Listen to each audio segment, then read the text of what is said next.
Hello बच्चों, कैसे हैं आप लोग। सब पढ़ाई बढ़िया चल रही है, बढ़िया से समझ में आ रहा है, कोई टेंशन नहीं है। टेंशन मत लेना, लाइफ में पढ़ाई मस्त चलनी चाहिए, समझ समझ के पढ़ना चाहिए, हमेशा खुश रहोगे। देखो बच्चों, हम लोग डिफरेंशियल ज्योमेट्री के अगले पार्ट पर आ गए हैं और इसमें हम लोग पढ़ेंगे ऑस्क्यूलेटिंग प्लेन। ठीक है बच्चों, तो हमारा आज का टॉपिक है, क्या बोलो, ऑस्क्यूलेटिंग। ठीक है, ऑस्क्यूलेटिंग प्लेन। ये देखो बच्चों, हमारा आज का टॉपिक है ऑस्क्यूलेटिंग प्लेन। देखो बच्चों, सबसे पहले तो हम ये समझें ऑस्क्यूलेटिंग प्लेन क्या होता है, ये क्यों आया। ज़्यादातर बहुत से बच्चे तो ये समझ ही नहीं पाते हैं ऑस्क्यूलेटिंग प्लेन होता क्या है। वो सिर्फ परिभाषा को याद कर लेते हैं और सोचते हैं कि ऑस्क्यूलेटिंग प्लेन हो गया। तो डेफिनेशन लिख करके उसको डिक्टेट कर देना, बेटा ये मेरा टीचिंग स्टाइल नहीं है। मैं तुम्हारा दिमाग में बातों को बैठाऊंगा, ये बात ध्यान देना। और डिफरेंशियल ज्योमेट्री के जो कर्व इन स्पेस चल रहा है, इसके बहुत सारे वीडियो मैं पहले भी अपलोड कर चुका हूँ। तो अच्छा होगा बेटा आप सारे वीडियो उसके देखिए, प्लेलिस्ट पर जाइए, है ना। डिफरेंशियल ज्योमेट्री की अलग प्लेलिस्ट है, उसमें कर्व इन स्पेस के सारे वीडियो जो मैंने अपलोड किए हैं आपको मिलेंगे, उनको देख लीजिए, फिर इस ऑस्कुलेटिंग प्लेन पर आप आएंगे। देखो बच्चों, ये क्या होता है, इसकी ज़रूरत क्यों पड़ी। देखो, जैसे मान लो अगर हमारे पास ये कोई कर्व है, मैंने बताया था कर्व दो तरीके से लिख सकते हैं। आर की वैल्यू एस के टर्म में भी हो सकती है, मतलब आर ऑफ एस, आर की वैल्यू एस के टर्म में हो सकती है। मतलब इसका मतलब हुआ कि आर की वैल्यू एस के टर्म में हो सकती है, और आर की वैल्यू टी के टर्म में भी हो सकती है। ये मैंने बताया था, कर्व के दो प्रकार के इक्वेशन लिखे जाते हैं। ये सब बेटा मैं स्टार्टिंग से बता चुका हूँ, है ना। ये क्या होता है, कर्व की इक्वेशन को लिखने का तरीका होता है। आर ऑफ एस का मतलब ये नहीं कि आर को एस से मल्टीप्लाई किया गया, मतलब आर की वैल्यू एस के टर्म में है, इसको ऐसे बोलते हैं। यहाँ पर आर की वैल्यू टी के टर्म में है, इसको ऐसे बोलते हैं, है ना। और ये आर क्या होता है, आर होता है, मान लो ये कोई पॉइंट ओ है और यहाँ पर मान लो कोई पॉइंट पी है, तो इसका पोजीशन वेक्टर होता है आर, है ना। तो इस आर को कहते हैं ओपी वेक्टर, है ना। ओपी वेक्टर, ओपी वेक्टर का मतलब पी पॉइंट की पोजीशन को बताने वाला वेक्टर। ठीक है, अब देखो इसमें एस क्या होता है, एस होता है आर्क लेंथ, है ना। एस क्या होता है बोलो, आर्क लेंथ। ठीक है, आर्क लेंथ होता है एस, मतलब आर की वैल्यू आर्क लेंथ के टर्म में भी निकालते हैं और टी के टर्म में। टी कोई जनरल पैरामीटर है ना। जैसे कि मान लो मैंने ऐसे लिखा, आर बराबर टी स्क्वायर आई कैप प्लस टी जे कैप प्लस 2t-1 के कैप। देखो आर की वैल्यू टी के टर्म में आ गई, तो ये क्या हो गया, ये हो गया पी पॉइंट का पोजीशन वेक्टर टी के टर्म में। ठीक है, तो इसमें क्या होता है, देखो ये होता है एक्स, है ना, और ये होता है वाई, और ये क्या होता है जेड। ऐसे करके बोलते हैं कि आर बराबर एक्स आई कैप वाई जे कैप प्लस जेड के कैप। तो आर की वैल्यू ऐसे करके हम देखो टी के टर्म में लिखते हैं, और एस के टर्म में भी लिख सकते हैं। एस क्या होता है, एस होता है आर की लेंथ। ठीक है, अच्छा अब देखो, ये सब बातें मैं बता चुका हूँ, एक तरीके से मैंने आपको रिवाइज कराया। ये सब बातें पिछले वीडियोस में बेटा मैं बता चुका हूँ, इस बात को समझो। ठीक है, इसलिए मैं कह रहा हूँ, बार बार जोर दे रहा हूँ कि स्टार्टिंग से सारे वीडियो पढ़िए। ये मत सोचिए ऑस्कुलेटिंग प्लेन पढ़ के चुपचाप निकल जाएंगे, सर को मालूम नहीं चलेगा ना, आपको समझ में नहीं आएगा बीच से पढ़ोगे तो। स्टार्टिंग सारे वीडियो पढ़ोगे, सब समझ में आएगा। देखो बच्चों, ऑस्कुलेटिंग प्लेन को देखो समझाने के लिए मैं तुम्हें एक एग्जांपल देता हूँ। एग्जांपल क्या दूँ, देखो एग्जांपल देता हूँ। देखो मैं आपको एक वायर लेता हूँ, वायर जरूरी है। देखो जैसे कि मान लो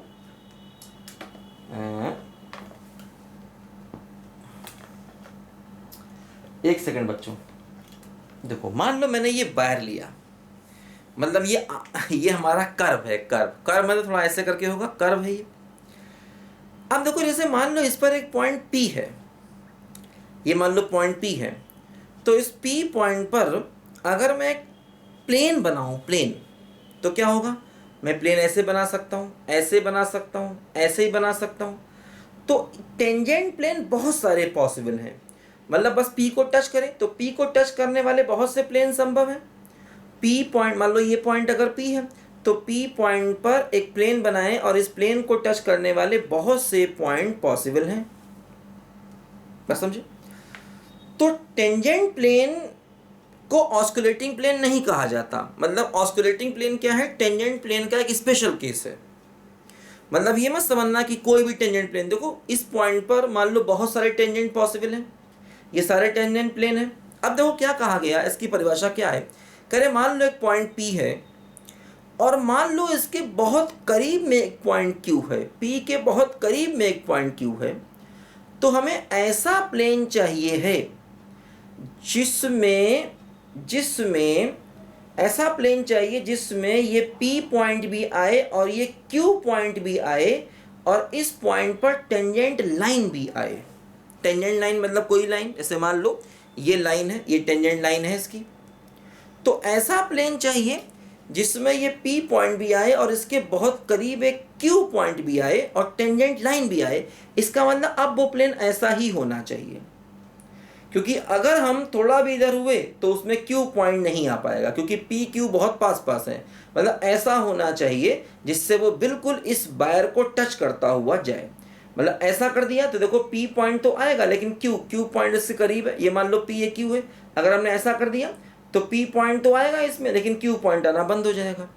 तो P पॉइंट पर मुझे एक प्लेन चाहिए, लेकिन ऐसा प्लेन चाहिए कि उसके बहुत करीब एक पॉइंट Q है तो Q भी उस प्लेन में आए और टेंजेंट लाइन भी उस प्लेन में आए। इसका मतलब अब मुझे ऐसा ही प्लेन चाहिए। अगर मैं ऐसा कर दूंगा तो उसमें P तो आएगा लेकिन उसमें Q नहीं आएगा। बात समझे? तो मतलब ये एक ऐसा प्लेन होता है जो कि समझो मान लो P पॉइंट है, या मान लो मैंने ऐसे किया, मान लो यहाँ पर हमारा ये P पॉइंट है और ये हमारा ओरिजिन है, इसको मैंने मिला दिया ऐसे करके। अब मुझे ऐसा प्लेन चाहिए जिसमें P भी आए और इसके बहुत करीब एक पॉइंट Q भी आए और टेंजेंट लाइन भी आए। टेंजेंट लाइन मतलब देखो ये लाइन, क्योंकि टेंजेंट लाइन भी बहुत सारी पॉसिबल है भाई। मान लो आपने अगर ये एक कर्व लिया तो टेंजेंट लाइन मतलब ये भी टेंजेंट हो सकती है, ये भी टेंजेंट हो सकती है, ये भी, देखो बहुत सी लाइनें इस पॉइंट पर टच कर सकती हैं, क्योंकि इस वायर की तो फिर भी थोड़ी सी मोटाई है। कर्व की तो मोटाई बिल्कुल नेग्लिजिबल होती है ना, बिल्कुल मोटा होता ही नहीं, बिल्कुल महीन सा धागा मान लीजिए। तो कोई भी लाइन टेंजेंट हो सकती है, ऐसे भी जा सकती है, ऐसे भी, है ना। तो टेंजेंट लाइन का मतलब एक ऐसी लाइन जो टच करे, और टेंजेंट प्लेन का मतलब ऐसा प्लेन, जैसे मेरी हथेली क्या एक प्लेन, ऐसा प्लेन जो टच करे। तो ऑस्कुलेटिंग प्लेन क्या है, एक प्रकार का टेंजेंट प्लेन है, लेकिन उस टेंजेंट प्लेन में P पॉइंट भी आना चाहिए, Q पॉइंट भी आना चाहिए, और हाँ जो टेंजेंट लाइन है वो भी आना चाहिए। इसका मतलब अब वो प्लेन सिर्फ ऐसा होना चाहिए, ऐसा नहीं हो सकता। जबकि देखो टेंजेंट प्लेन ये भी है, टेंजेंट प्लेन ये भी है, बहुत सारे टेंजेंट प्लेन हो सकते हैं, लेकिन अब मुझे केवल यही वाला प्लेन चाहिए। बात समझे? तो ये होता है ऑस्कुलेटिंग प्लेन। तो दिमाग में आके उतर गई होगी बात। ये मोबाइल का चार्जर पड़ा था, इससे मैंने कहा आपको समझा देता हूँ कर्व क्या होता है। ठीक है, चलो आगे बढ़े। देखो तो अब देखो बच्चों, मान लिया कि ये मेरे पास एक प्लेन है जो कि ऑस्कुलेटिंग प्लेन है, ऐसे करके मान लो, ठीक है ना। ये एक ऑस्कुलेटिंग प्लेन है, P पॉइंट पर प्लेन है और Q भी उसमें आ रहा है। Q क्या है, P के बहुत करीब है। Q क्या है, P के बहुत करीब है। देखो तो देखो इस प्लेन की जो परिभाषा हुई, देखो परिभाषा इस प्लेन की क्या हो गई। देखो अच्छा एक बात और समझो, यहाँ पर ये जो कर्व है ना, कर्व जो है, if curve is of greater equal to class 2, curve जो है क्लास 2 से बराबर या ज्यादा का होना चाहिए। अब तुम कहोगे सर ये क्या चक्कर है, क्लास 2 का मतलब क्या सेकंड क्लास में पढ़ने वाला बच्चा चाहिए? नहीं, देखो ये एक डेफिनेशन है। देखो क्या होता है, अगर कोई कर्व है, मान लो कोई भी कर्व है, मान लो मैंने यही कर्व, देखो ये क्या होती है, कर्व की इक्वेशन होती है। अगर इस कर्व में हम m बार डिफरेंशिएट करें, जैसे कि 1 बार करें, 2 बार करें, 3 बार करें, 4 बार करें, 5 बार करें या 10 बार करें, इन जनरल m बार करें, तो m बार डिफरेंशिएट करने के बाद जो डिफरेंशिएशन आए वो कंटिन्यूअस हो, है ना। देखो if mth order differentiation is continuous, then curve is called of class m। तो क्लास m का उसे कर्व कहते हैं और उसको देखो ऐसे करके CM से लिखते हैं, CM। CM का मतलब, CM साहब नहीं, M ऑर्डर का कर्व, M ऑर्डर का कर्व मतलब क्लास M ऑर्डर का कर्व। क्लास M का मतलब, क्लास M का मतलब कि अगर हम उसे M बार डिफरेंशिएट करें तो M बार डिफरेंशिएट करने के बाद भी जो डेरिवेटिव आए, जो डिफरेंशिएशन आए, वो कंटिन्यूअस हो। तो यहाँ पर देखो ये क्लास 2 से ज़्यादा का कर्व होना चाहिए, मतलब 2 बार डिफरेंशिएट कर पाए, कम से कम 2 बार, क्लास 2 से ज़्यादा का ये कर्व होना चाहिए। मतलब हम इसे कम से कम 2 बार डिफरेंशिएट कर पाएँ, या 2 से ज़्यादा बार भी कर पाएँ, 3 बार कर पाएँ, 4 बार कर पाएँ, 5 बार कर पाएँ, लेकिन कम से कम 2 बार तो डिफरेंशिएट कर ही पाएँ। ठीक है। अब तुम कहोगे सर डिफरेंशिएट कर पाए, हाँ ऐसे बहुत से फंक्शन होते हैं जो डिफरेंशिएबल नहीं होते, उनको डिफरेंशिएट नहीं कर सकते। जैसे कि मान लो अगर मैं मॉड x ले लूँ, देखो मॉड t ले लूँ, अब देखो मॉड t डिफरेंशिएबल नहीं होगा, कहाँ पर नहीं होगा, ओरिजिन पर नहीं होगा। अब बेटा ये सब तो फिर डिफरेंशिएबिलिटी कंटिन्यूटी पर जाना पड़ेगा हमको, और वो 12th लेवल का टॉपिक है ना। आपको अगर नहीं आता तो पढ़िए, मेरी प्लेलिस्ट उसकी भी है, क्योंकि मेरे IIT के वीडियो भी बनते हैं, तो उनकी भी बहुत सारी प्लेलिस्ट, मेरी बहुत सारी क्या लगभग कंप्लीट है, IIT का तो मैटर लगभग कंप्लीट है। ठीक है, तो उस पर जाकर पढ़िए, क्योंकि ये भी सब जरूरी चीज़ें हैं। आप JAM एग्जाम देंगे, नेट एग्जाम देंगे, और कोई भी कहीं भी TGT PT एग्जाम देंगे, सब उसमें आता है कंटिन्यूटी डिफरेंशिएबिलिटी। ठीक है ना, तो उसको भी अच्छे से पढ़ लीजिए, थोड़ा थोड़ा समय दीजिए। 11 12 का कोर्स भी हमें आना चाहिए, क्योंकि वही बड़ा इंपॉर्टेंट है। तो ऐसे बहुत से फंक्शन होते हैं जो डिफरेंशिएबल नहीं होते। जैसे कि अगर हम डिसकंटिन्यूअस ले लें, तो डिसकंटिन्यूअस फंक्शन भी डिफरेंशिएबल नहीं होते। अब तुमको सर कंटिन्यूटी डिसकंटिन्यूटी क्या होती है, तो तुमने पढ़ा होगा वही, अब आपको पढ़ना है तो आप जाइए, कंटिन्यूटी एंड डिफरेंशिएबिलिटी की मेरी पूरी प्लेलिस्ट है, आप मजे से पढ़िए। मेरे चैनल पे जाइए, उसमें प्लेलिस्ट में जाइए, प्लेलिस्ट में कंटिन्यूटी एंड डिफरेंशिएबिलिटी की पूरी कंप्लीट प्लेलिस्ट है। आप जितना चाहे उतना सीख सकते हैं बेटा। हमारा चैनल जो है वो बिल्कुल समुद्र है, उसमें बहुत कुछ है, जितना चाहिए आप उतना सीखिए। ठीक है, चलो खैर। तो मतलब 2 या 2 से ज़्यादा बार वो डिफरेंशिएट हो पाए, ऐसा कर्व होना चाहिए। ठीक है, अच्छा अब देखो, तो ऑस्कुलेटिंग प्लेन क्या है कि एक ऐसा कर्व चाहिए पहले तो जिसका क्लास 2 या 2 से ज़्यादा हो। समझो ध्यान से, एक ऐसा कर्व चाहिए पहले। ठीक है, क्योंकि देखो इसमें 2 बार डिफरेंशिएट करना पड़ता है। जो इक्वेशन आती है ना, उस इक्वेशन में हमें 2 बार डिफरेंशिएट करना पड़ता है। तो कह रहे भैया कि 2 बार डिफरेंशिएट हो पाए पहले, तो तभी हम आगे बढ़ेंगे। तो ऐसा कर्व चाहिए जो कम से कम क्लास 2 से ज़्यादा या बराबर का हो। अच्छा अब देखो, ऑस्कुलेटिंग प्लेन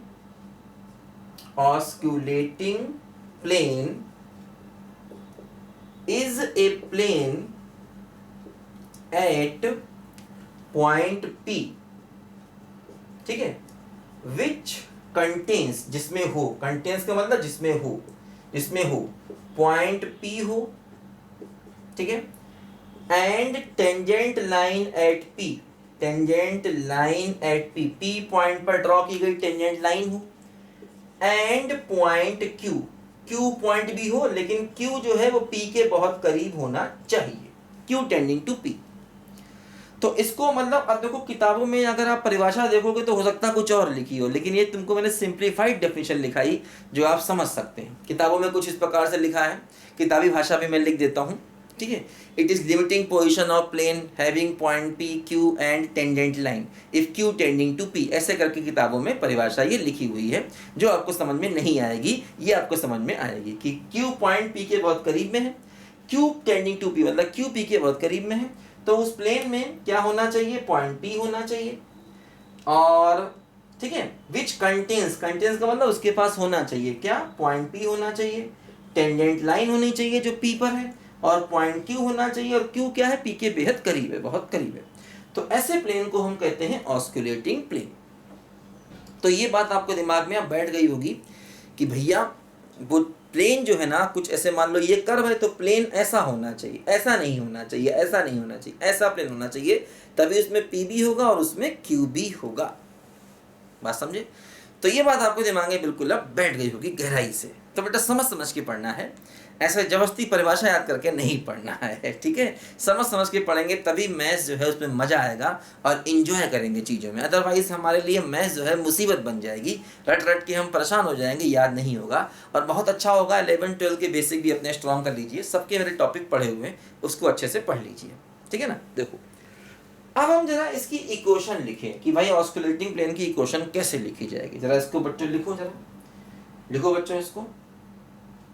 ठीक है, तो क्लास m का जो कर्व है उसे ऐसे लिखते हैं, क्लास 2 का मतलब C2 लिख सकते हैं या उससे ज्यादा का भी हो सकता है। अच्छा, अब देखो बच्चों, अब मुझे ऑस्कुलेटिंग प्लेन का इक्वेशन लिखना है। ठीक है, देखो कैसे लिखा जाए, देखो समझो।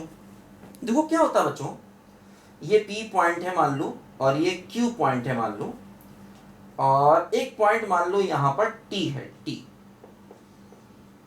T पॉइंट क्या है बोलो, इसकी टेंजेंट लाइन पर है और वो प्लेन पर भी है।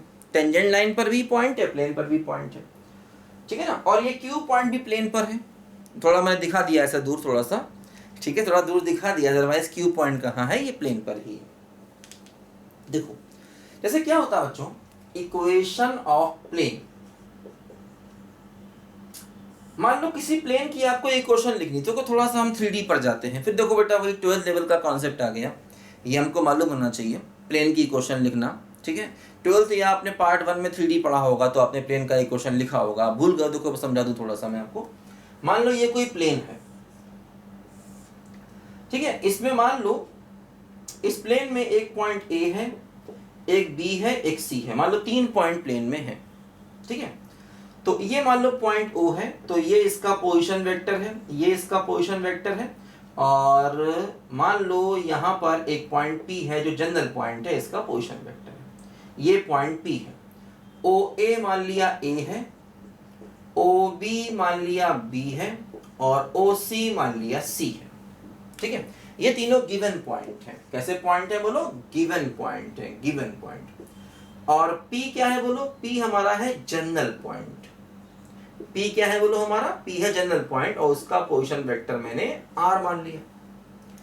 अब देखो बच्चों क्या हो रहा है, समझो यहाँ पर, जैसे कि मान लो मैंने AP वेक्टर लिया, AP, AB और AC, ये 3 वेक्टर मैंने लिए। अब देखो चारों पॉइंट तो प्लेन पर ही हैं, तो ये तीनों वेक्टर कैसे हैं बोलो, कोप्लेनर। कोप्लेनर, ये तीनों वेक्टर कैसे हैं, मतलब एक ही प्लेन में है ना। तीनों वेक्टर कैसे हैं बोलो, कोप्लेनर, क्योंकि देखो A point, B point, C point, ये तीनों प्लेन पर हैं जो कि दिए गए हैं, और P पॉइंट को मैंने जनरल पॉइंट मान लिया R वेक्टर। ठीक है, तो बच्चों देखो क्या होता है कि अगर 3 वेक्टर एक प्लेन में होते हैं, कोप्लेनर होते हैं, कोप्लेनर, तो आपने पढ़ा होगा इनका स्केलर ट्रिपल प्रोडक्ट 0 होता है। नहीं पढ़ा तो समझो ध्यान से। एक्चुअली क्या होता है, स्केलर ट्रिपल प्रोडक्ट जो है ना, वॉल्यूम को रिप्रेजेंट करता है। किसका वॉल्यूम, पैरेललोपाइप्ड का वॉल्यूम। तो अगर ये तीनों प्लेन में आ जाते हैं तो पैरेललोपाइप्ड बनता नहीं है, इसलिए स्केलर ट्रिपल प्रोडक्ट 0 हो जाता है। स्केलर ट्रिपल प्रोडक्ट कहते हैं इसको। इसका मतलब होता है A dot B cross C या A cross B dot C, इसके दोनों ही मतलब होते हैं, है ना। स्केलर ट्रिपल प्रोडक्ट को आप ऐसे भी लिख सकते हैं और ऐसे भी लिख सकते हैं। ठीक है, तो अगर 3 वेक्टर एक प्लेन में होते हैं तो उनका स्केलर ट्रिपल प्रोडक्ट हमेशा 0 होता है। ठीक है बच्चों, तो ये बातें याद रखो। और स्केलर ट्रिपल प्रोडक्ट के 2 मतलब होते हैं, A dot B cross C भी होता है या A cross B dot C भी होता है। ठीक है, अब देखो जैसे ये तीनों एक प्लेन में है। अच्छा एक बात और समझो, जैसे AP वेक्टर चाहिए तो AP वेक्टर होगा OP माइनस OA, समझो, है ना। जैसे AP वेक्टर चाहिए तो ये होगा बाद वाले का पोजीशन वेक्टर माइनस पहले वाले का पोजीशन वेक्टर। हमेशा कोई वेक्टर अगर आपको निकालना है, मान लो AP वेक्टर निकालना है, तो ये होगा बाद वाले का पोजीशन वेक्टर माइनस पहले वाले का पोजीशन वेक्टर। तो AP वेक्टर क्या हो गया बोलो, OP का मतलब R, और ये है A, R माइनस A। अच्छा मान लो AB चाहिए तो AB क्या होगा बोलो, फिर वही क्या, OB माइनस OA। OB क्या हो गया बोलो B, और OA क्या हो गया A, है ना। AB मतलब बाद वाले का पोजीशन वेक्टर माइनस पहले वाले का पोजीशन वेक्टर। ठीक है, अब मान लो हमको AC चाहिए तो AC क्या होगा बोलो, OC माइनस OA, यानी क्या हो जाएगा C माइनस A। तो तीनों वेक्टर मिल गए। अब ये तीनों कोप्लेनर हैं तो इनका स्केलर ट्रिपल प्रोडक्ट हो जाएगा 0।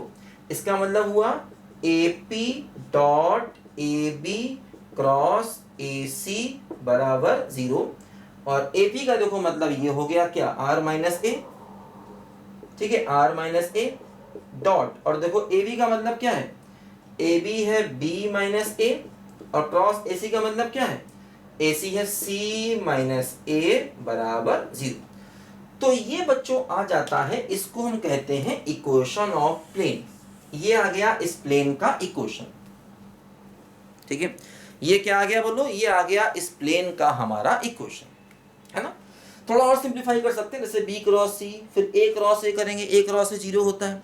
सेम वेक्टर का क्रॉस प्रोडक्ट उसी से करते हैं तो हमेशा क्या होता है, 0। A क्रॉस A कितना होता है, 0 हमेशा, मालूम है ना। सेम वेक्टर का क्रॉस प्रोडक्ट उसी से करेंगे तो A क्रॉस A हमेशा कितना होता है, जैसे I vector cross I vector कितना होता है, 0। J क्रॉस J कितना होता है, 0, पढ़ा है ना आपने, कोई बात नहीं, इसको याद रखो। सेम वेक्टर का क्रॉस प्रोडक्ट सेम वेक्टर से करेंगे तो हमेशा 0 होता है, तो इसको सिंप्लीफाई कर सकते हैं। तो ये मतलब प्लेन की इक्वेशन निकालने का एक मेथड होता है, वेक्टर फॉर्म में लगाया जाता है ये मेथड। मतलब 3 वेक्टर निकालने पड़ते हैं जो कोप्लेनर हो और उनका स्केलर ट्रिपल प्रोडक्ट 0 कर देते हैं, तो उससे एक रिलेशन बन जाता है, उसी रिलेशन को हम इस प्लेन का इक्वेशन कहते हैं। तो ऑस्कुलेटिंग प्लेन को निकालने के लिए बच्चों हम इसी कॉन्सेप्ट का देखो यूज करने जा रहे हैं, बस समझे, इसी कॉन्सेप्ट का हम लोग यूज करने जा रहे हैं ऑस्कुलेटिंग प्लेन को निकालने के लिए। 3 वेक्टर चाहिए जो कैसे होंगे बोलो, कोप्लेनर, ठीक है। देखते हैं, लिखो फटाफट, जल्दी लिखो बेटा पहले इसको। गाड़ी बुला रही है, सीटी बजा रही है, चलना ही जिंदगी है, चलती ही जा रही है, गाड़ी बुला रही है, सीटी बजा रही है। देखो बुरेल बच्चों का खेल, सीखो सबक जवानों, सर पे है बोझ सीने में आग, लब पे धुआं है जानो। देखो बच्चों क्या होगा, हाँ ये P पॉइंट है, इसका पोजीशन वेक्टर मैंने R मान लिया, RS S के टर्म में है, और यही प्लेन का इक्वेशन होता है ना। और इसी पॉइंट पर ऑस्कुलेटिंग प्लेन भी चाहिए है ना। ये क्या है, मतलब इक्वेशन ऑफ प्लेन, ठीक है, इसी को बोलते हैं इक्वेशन ऑफ प्लेन। अच्छा अब देखो क्या करें, इस T पॉइंट का पोजीशन वेक्टर कैपिटल R मैंने मान लिया, ये क्या है बोलो, जनरल, ये है जनरल पॉइंट का पोजीशन वेक्टर, जनरल पॉइंट का पोजीशन वेक्टर है ये। और हमें क्या करना है, देखो जो ऑस्कुलेटिंग प्लेन चाहिए है, ऑस्कुलेटिंग प्लेन हमको इस P पॉइंट पर चाहिए, है ना। ये इक्वेशन क्या होगा, गिवन होगा, गिवन। हमें जो ऑस्कुलेटिंग प्लेन चाहिए है ना, वो इस P पॉइंट पर चाहिए, ठीक है ना। चलिए क्या है ना यार, मच्छर कई बार काट लेता है हाथ में, ऑल आउट लगाते हैं, फिर भी क्या बताएं, मतलब आसपास यार लोग इतनी गंदगी करते हैं, कहाँ तक सफाई करें यार। हम नहीं, मतलब हम तो साफ रहते हैं यार, मेरे पे इल्जाम न लगाना, आसपास बिल्डिंग के आसपास तो कई बार मच्छर काट लेता है, बड़ी गुस्सा आती, क्या करें। अब पढ़ाते समय मार भी नहीं सकते मच्छर को, तुमको देखो सर मच्छर मारते रहते हैं, मच्छर मारू सर है, नाम रख दो मेरा, मच्छर मारू सर। तो ये इल्जाम मैं नहीं लाने देता अपने ऊपर, ठीक है, चलो कर ध्यान दें। तो बच्चों ये जनरल पॉइंट का पोजीशन वेक्टर है OT, और ये क्या है, इक्वेशन ऑफ प्लेन है। देखो OQ का पोजीशन वेक्टर मैं मान लेता हूं RS प्लस डेल्टा S है, क्योंकि देखो ये इसके बहुत करीब है ना P के, तो इसको मैंने RS प्लस डेल्टा S मान लिया, ठीक है। OQ को मतलब S प्लस डेल्टा S का ये फंक्शन है, और ये केवल R का S का फंक्शन है, OP वेक्टर ना S का फंक्शन है। अच्छा अब देखो बच्चों इसमें क्या होगा कि एक वेक्टर मैं लेता हूं PT वेक्टर, देखो PT क्या होगा, OT माइनस OP, तो R माइनस स्मॉल r, ठीक है। पीटी वेक्टर जो कि प्लेन में है, पीटी प्लेन में है। अच्छा, फिर एक वेक्टर देखो मैंने पी क्यू वेक्टर लिया, पी क्यू क्या हो गया, O Q minus O P. O Q का मतलब देखो ये क्या हो गया, ओ क्यू का मतलब are S plus delta S. ठीक है, अब देखो मैं बार बार वेक्टर लिख नहीं रहा हूं, वो वेक्टर ही है, और ओपी का मतलब आर, बार बार मैं वेक्टर लिख नहीं रहा हूं, वो वेक्टर ही है, समझना। अच्छा, अब देखो आपको याद होगा मैंने आपको स्टार्टिंग का फर्स्ट ही बताया था, जो टेंजेंट लाइन होती है ना, टेंजेंट लाइन के लॉन्ग यूनिट वेक्टर होता है आर डैश। आर डैश का मतलब आर का डिफरेंशिएशन एस के रिस्पेक्ट में, इसको आर डैश कहते हैं। आर एस का फंक्शन है, तो इसका डिफरेंशिएशन एस, देखो दो टर्म होते हैं, एक होता है आर डॉट होता है D R by D T. ये तब होता है जब आर टी के टर्म में लिया जाता है, इसको बोलते हैं आर डॉट। यहां पर क्या बोलो, आर डैश। तो बच्चों आर डैश जो है इसको टी कैप भी कहते हैं, और ये होता है क्या, ये होता है unit vector along tangent, along tangent. एक सेकंड यार, एक जरा फोन आ रहा, मैं उसे ऑफ कर दूं, बज रहा है घी घी घी। हाँ ठीक, बंद कर। देखो ये टी कैप जो है ना बेटा, इसको कहते हैं आर डैश, और ये होता है यूनिट वेक्टर along टेंजेंट। अब देखो चूंकि ये along टेंजेंट है, और टेंजेंट भी कहाँ है, ऑस्कुलेटिंग प्लेन में है, तो इसका मतलब एक वेक्टर ये जो कि इस प्लेन में है, ऑस्कुलेटिंग प्लेन में है, क्योंकि देखो पी पॉइंट भी है, टी पॉइंट भी, दोनों इस प्लेन में है ना। ये हमने ओ टी वेक्टर निकाला, टी पॉइंट कहाँ है, प्लेन के ऊपर है कोई पॉइंट है, ठीक है। अच्छा, और टेंजेंट जो है ना, टेंजेंट वो भी इस प्लेन में है। अच्छा, पी क्यू भी देखो, क्यू पी के बहुत करीब है, वो थोड़ा दूर बना दिया मैंने, लेकिन है वो पी के बहुत करीब एक तरीके से, ठीक है। वो मतलब प्लेन के ऊपर ही है, वो बना दिया थोड़ा दिखाने के लिए आपको कि दूर दिखे, असल में वो प्लेन पर ही है, ठीक है। तो देखो ये P T vector, P Q vector और आर डैश वेक्टर, ये तीनों के तीनों वेक्टर क्या हैं बोलो, कोप्लेनर हैं, एक प्लेन में हैं, कोप्लेनर हैं, मतलब इन आ प्लेन, एक प्लेन में ये तीनों वेक्टर हैं। तो अगर ये तीनों वेक्टर एक प्लेन में, क्योंकि देखो ये यूनिट वेक्टर अलोंग टेंजेंट है, और टेंजेंट भी तो उस प्लेन में है, मैंने बताया था वो प्लेन है ही ऐसा, उसमें टेंजेंट लाइन भी आती है। तो इन तीनों का स्केलर ट्रिपल प्रोडक्ट, मतलब P T dot P Q cross R dash बराबर 0 हो जाएगा। स्केलर ट्रिपल प्रोडक्ट का मतलब होता है ए डॉट बी क्रॉस सी क्या हो जाएगा बोलो, 0 के बराबर हो जाएगा। तो देखो अब हमें यहां से अपना ऑस्कुलेटिंग प्लेन मिलेगा, बताया ना, तीन प्लेन चाहिए जो उस प्लेन, तीन वेक्टर चाहिए जो उस प्लेन में है। तीन वेक्टर बनाए, पीटी वेक्टर, पीक्यू वेक्टर और R dash vector. R dash क्या है बोलो, यूनिट वेक्टर अलोंग टेंजेंट, और ये हमेशा प्लेन में होता है क्योंकि उस प्लेन में टेंजेंट भी रहता है, ठीक है। तीन वेक्टर मिल गए, अब तीन वेक्टर मिल गए तो तीनों क्या है बोलो, प्लेन में, इनका स्केलर ट्रिपल प्रोडक्ट क्या हो जाएगा बोलो, 0 हो जाएगा। तो यहां तक लिखो पहले बच्चों ध्यान से।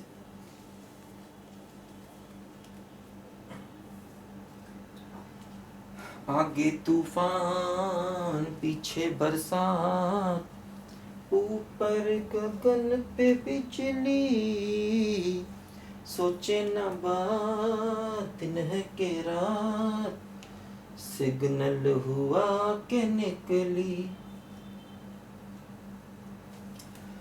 देखो ये आर डैश है ना, आर डैश, ठीक है ना, ये आर डैश है बच्चों, ध्यान दो। देखो वो आ रही है, देखो वो जा रही है, गाड़ी बुला रही है, सीटी बजा रही है, चलना ही जिंदगी। ठीक है बच्चों, देखो करते हैं इसको, है ना, इसको मिटा देते हैं, देखो इसको मिटा देते हैं, जरूरत नहीं इसकी है, समझे। देखो ये सारा मिटा देते हैं। हाँ देखो पीटी की वैल्यू रखें आर माइनस आर, ठीक है, डॉट, ठीक है। और पी क्यू की वैल्यू रखें, देखो ये आर ब्रैकेट में एस प्लस डेल्टा एस और माइनस आर, ठीक है, और क्रॉस आर डैश, इसको क्रॉस करना है बोलो किससे, आर डैश से, और बराबर करना है 0 के, ठीक है। तो ये हुआ पी क्यू, देखो ये हो गया ना क्रॉस आर डैश, और ये क्या हो गया पीटी, पीटी देखो ये रहा कि पीटी हो गया, ठीक है। अच्छा बच्चों, अब देखो जरा बच्चों एक बात समझो, यहां पर देखो, समझो बच्चों जरा ध्यान से, यहां पर एक टेलर्स थ्योरम होता है, टेलर्स थ्योरम। टेलर्स थ्योरम तुमने बीएससी पार्ट 1 में अगर हम पढ़ा होगा, ये कहता है F of x plus H अगर हमारे पास है तो इसको हम लिख सकते हैं F x plus H into F dash x plus H square by 2 factorial F double dash x and so on चलता रहता है। ये टेलर्स थ्योरम होता है बच्चों, ठीक है। तो देखो यहां पर ध्यान दो, जैसे ये जो अपना are S plus delta S है, इसको इसी थ्योरम से हम एक्सपेंड करें, टेलर्स थ्योरम से। देखो x की जगह s और h की जगह डेल्टा s। h मतलब h क्या होता है, h होता है वेरी स्मॉल नंबर। h जब भी आता है ना तो वेरी स्मॉल नंबर, ठीक है ना। देखो यहाँ डेल्टा डेल्टा हो गया तो क्या हो गया, r of s, F X का ना r ऑफ s, h का मतलब delta s into r dash s, dash का मतलब डिफरेंशिएशन, प्लस डेल्टा s का whole square upon 2 factorial f double dash x, तो r double dash s and so on, आगे term आएंगे, r triple dash आएगा, r 4 dash आएगा, ऐसे करके बहुत से टर्म आगे आएंगे, समझे। देखो अब यहां पर बच्चों क्या होगा, यहां पर समझो, ये वैल्यू यहां पर रखी जाएगी, इसको मिटा देते हैं यहां से।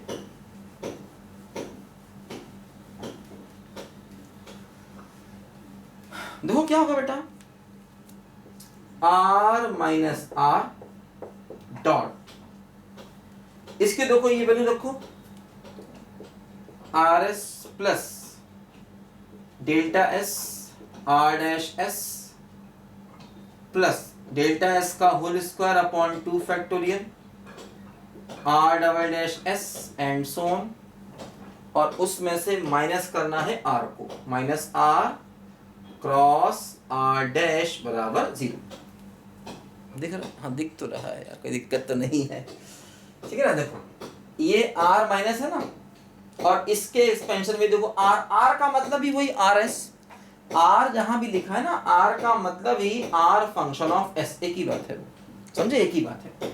तो देखो ये आर एस और ये आर एस कट जाएगा क्योंकि ये भी r ऑफ s है। अब देखो क्या होगा, समझो, देखो यहां पर जब हम क्या करेंगे, देखो समझो, ये क्रॉस आर डैश है, तो देखो ये क्या बचा, r माइनस आर डॉट, ये बचा del s r dash s और प्लस डेल s का whole square upon 2 factorial r double dash s and so on cross r dash बराबर 0। ऐसे देखो यहां पर हम आ गए, यहां तक देखो बच्चों हम लोग पहुंच गए, इस बात को जरा समझो, बात समझे। देखो जरा बच्चों ध्यान से, पहले इसको लिखो जरा ध्यान से बेटा, इसको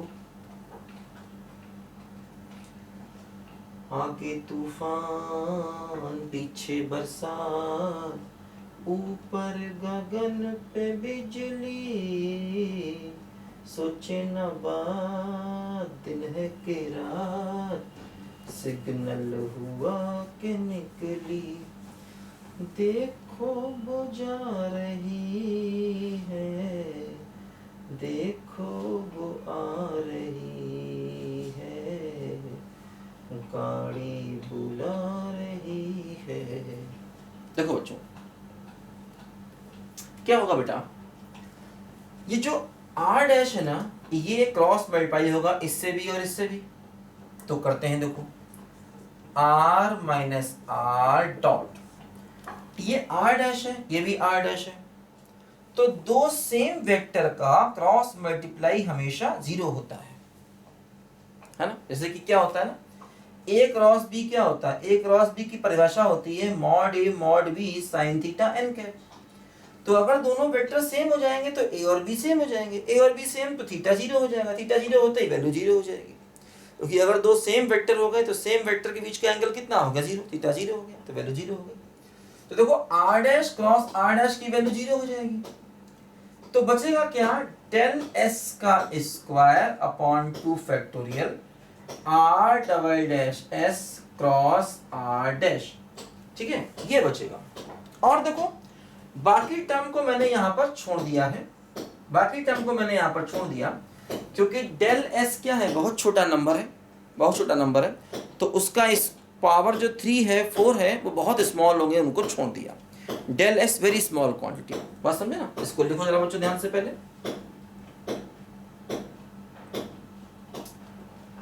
अच्छा अब देखो बच्चों यहां पर क्या होगा, समझो जरा ध्यान से।